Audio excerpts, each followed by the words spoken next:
नमस्कार। एक बहुत ही इंपॉर्टेंट न्यूज आ रहा है। न्यूज है कि विश्व का सबसे बड़ा परमाणु रिएक्टर जो लगभग 2011 में बंद कर दिया गया था जापान में, जो जापान के फुकुयामा में था, उसको चालू किया गया कल।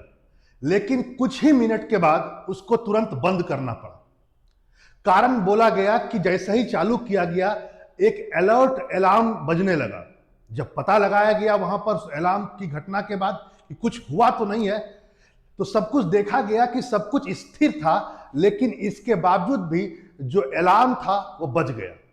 आप इस बात को अंदाजा लगा सकते हैं कि जापान का यह जो रिएक्टर है जो फुकुयामा में है, यह पूरा का पूरा जो संयंत्र है फुकुयामा में, उसकी टोटल कैपेसिटी को जरा आप इस बात को समझिए कि वह अकेले 8,200 मेगावाट बिजली पैदा करता है। यानी फुकुयामा का जो रिएक्टर है वो अकेले इतना बिजली पैदा करता है जो भारत के टोटल परमाणु ऊर्जा जितने भी संयंत्र हैं उससे ज्यादा है। तो आप इससे अनुमान लगा सकते हैं कि वह कितने बड़े परमाणु रिएक्टर्स हैं। यदि वहां पर कुछ घटना हो जाएगा तो कितनी बड़ी बात। वैसे मैं इस बात को बता देता हूं, न्यूज यह है कि जो फुकुयामा में बेसिकली जो फुकुयामा पावर प्लांट है जो परमाणु ऊर्जा वाला, उसमें कुल मिलाकर के 7 रिएक्टर है, 7 रिएक्टर। और वो 7 रिएक्टर का सबको मिलाकर के 8200 मेगावाट बिजली है। इसमें से 5 रिएक्टर को 2011 में, वैसे मैं बता देता हूं कि 2011 में हुआ क्या था कि वहां पर भूकंप आया था जापान में और सुनामी भी आई थी। और भूकंप और सुनामी के बाद जापान के माना जाता है 54 रिएक्टर था, सबको बंद कर दिया गया। फिर धीरे धीरे करके फेज बाय फेज सबको खोला गया है। लगभग 15 रिएक्टर अभी जापान में चालू है। अब आइए फुकुयामा जो संयंत्र है, जो पावर प्लांट है, न्यूक्लियर पावर प्लांट, वहां पर लगभग 7 है। मतलब उन 15 में से 7 अकेले फुकुयामा में, और इस 7 में से 5 को ऑन कर दिया गया है। अब छठे नंबर की बारी थी, और यह छठा नंबर जो है यह विश्व का सबसे बड़ा रिएक्टर है माना जाता है। इसी को स्टार्ट किया गया था 2011 की उस घटना के बाद पहली बार, लेकिन कुछ ही मिनट के बाद इसको बंद कर दिया गया। अब आप समझ सकते हैं यह कितनी बड़ी बात है। आप इस बात को भी अंदाजा लगा सकते हैं कि जो 2011 की जो घटना हुई थी, माना जाता है कि जापान में केवल फुकुयामा में जो रेडिएशन फैला उससे 54 लोग कम से कम मारे गए। वैसे टोटल मिला दिया जाए भूकंप और सुनामी के द्वारा लगभग 2000 लोग मरे थे और लगभग 1.5 लाख लोग विस्थापित हो गए थे उस घटना के बाद। आइए अब कुछ और बातों को देखते हैं, जरा समझते हैं।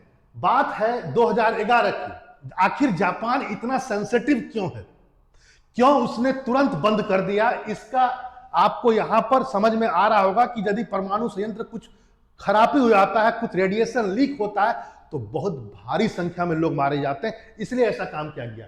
वैसे मैं बता देता हूं कि जब जापान में 2011 में भूकंप नहीं आया था, सुनामी नहीं आई थी, तो लगभग जापान का जो टोटल इलेक्ट्रिसिटी है और टोटल एनर्जी का लगभग 30% केवल और केवल बिजली परमाणु ऊर्जा से चल रहा था।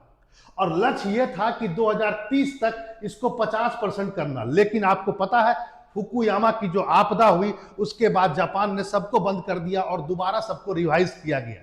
लेकिन जापान के साथ प्रॉब्लम क्या है कि 2050 तक इसको नेट जीरो इमिशन करना है। मतलब एक भी ऐसा बिजली कारखाना ना हो जो कोयले के दम पर चले। सबको रिन्यूएबल एनर्जी और एक तरह से कहा जाए जीरो कार्बन इमिशन तक पहुंचाना, जहां से कोई गंदगी और पोल्यूशन ना हो। इसके लिए जापान को दोबारा से उतरना पड़ा परमाणु ऊर्जा वाले संयंत्रों पर। हाँ, थोड़ा कम लक्ष्य, और इस लक्ष्य को कम किया गया है 22%, 50% से घटा करके इसको 22% तक किया गया है कि हम केवल 22% परमाणु ऊर्जा से प्राप्त करेंगे। लेकिन कल की घटना ने जापान को फिर से पीछे कर दिया। वैसे मैं इस बात को बता देता हूं कि वहां पर जो 7 संयंत्र हैं उसमें से जो 1 से लेकर 5 तक के हैं वो पुराने हैं, वो चल रहे हैं। सबकी जो क्षमता है वो लगभग 1100 मेगावाट तक की है, प्रत्येक की क्षमता कुल मिलाकर के 550 मेगावाट। लेकिन छठा जिसको शुरू किया गया है, छठा और सातवां फिलहाल फुल्ली बंद है।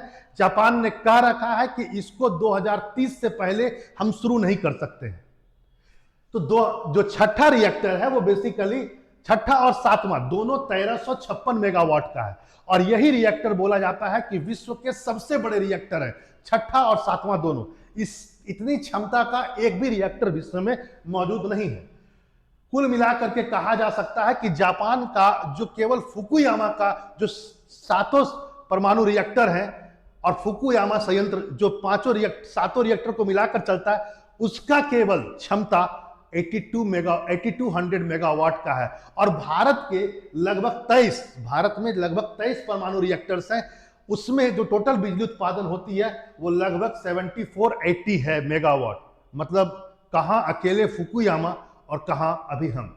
चलिए जो भी है आगे अभी। और एक बात ये भी जान लीजिए, आपको एक उत्सुकता और भी हो रही होगी कि आखिर भारत के पास ऐसा कौन सा परमाणु रिएक्टर है जिसकी क्षमता सबसे ज्यादा है। तो आप जान लीजिए, रूस के सहयोग से जो कुडनकुलम परमाणु संयंत्र चल रहा है, जिसमें 2 रिएक्टर अभी चालू अवस्था में, प्रत्येक की क्षमता 1000 मेगावाट की है। और जापान वाले की सबसे ज्यादा की क्षमता कितनी है? 1300 से ज्यादा। और सबसे कम वाले की कितनी है? 1100 मेगावाट। अब आइए, अब आते हैं इस बात को भी देखते हैं कि आखिर विश्व में कौन कौन से देश परमाणु ऊर्जा, जो महत्वपूर्ण देश है, वो परमाणु ऊर्जा से बिजली उत्पादन कर रहे हैं और उनका परसेंटेज क्या है। जरा इस बात को जरा समझें, इससे आपको पिक्चर क्लियर होगा और भारत की क्या स्थिति है यह भी आपको समझ में आएगा। बने रहिए और देखिए। फ्रांस माना जाता है विश्व का सबसे ज्यादा परमाणु बिजली उत्पादन करने वाला देश है, जो परमाणु ऊर्जा से उत्पादन करता है। अपने टोटल बिजली का जो परमाणु ऊर्जा से उसका जो भाग है 65 से 70%, मतलब बिजली अकेले परमाणु ऊर्जा से वह प्राप्त करता है। यह अपने आप में बहुत बड़ा बात है। और यह कहा जा सकता है कि फ्रांस ने बहुत सेफ मोड में काम किया है, तभी जाकर के इतना परसेंट पर वह पहुंचा। आगे देखिए, अमेरिका। फ्रांस जरूर सबसे ज्यादा बिजली, उसका टोटल बिजली में उसकी हिस्सेदारी परमाणु ऊर्जा की सबसे ज्यादा हो सकती है, लेकिन टोटल परमाणु ऊर्जा उत्पादन में, इलेक्ट्रिसिटी के मामले में कहा जाए तो नंबर 1 पर आज भी अमेरिका है। हाँ, उसके टोटल बिजली में उसका हिस्सेदारी 18 से 20% है। वाजिब बात है, फ्रांस बहुत छोटा है, अमेरिका बहुत बड़ा है। अमेरिका में बिजली की खपत फ्रांस से कई गुना ज्यादा है, तो उस हिसाब से इसको समझ सकते हैं आप। अब आगे आइए, चीन का माना जाता है कि टोटल बिजली उत्पादन में अभी 5% है, लेकिन लगभग लगातार बढ़ रहा है। कोयले की निर्भरता यह भी कम कर रहा है। जर्मनी विश्व का एक ऐसा विकसित देश है जिसने टोटल परमाणु रिएक्टर को बंद कर दिया है और वहां पर अब 0% परमाणु रिएक्टर से बिजली उत्पादन होता है। वह रिन्यूएबल एनर्जी यानी अक्षय ऊर्जा या नवीनीकरण ऊर्जा से जो बिजली प्राप्त करता है वह पवन ऊर्जा से, पानी से, इन सब से करता है, परमाणु रिएक्टर नहीं है। इस बात को आप जान लीजिए। अब आते हैं भारत टोटल बिजली उत्पादन का आज भी परमाणु क्षेत्र का जो हिस्सा है वो महज 3% है और अभी भारत के 23 रिएक्टर चालू हैं। कमेंट बॉक्स में जरूर कहिएगा कि भारत कब तक नेट जीरो इमिशन को प्राप्त करना चाहता है और रिन्यूएबल एनर्जी से 2023 तक भारत कितना प्राप्त करना चाहता है गीगावाट। चलिए फिर मिलते हैं ऐसे इंफॉर्मेटिव वीडियो के साथ। नमस्कार।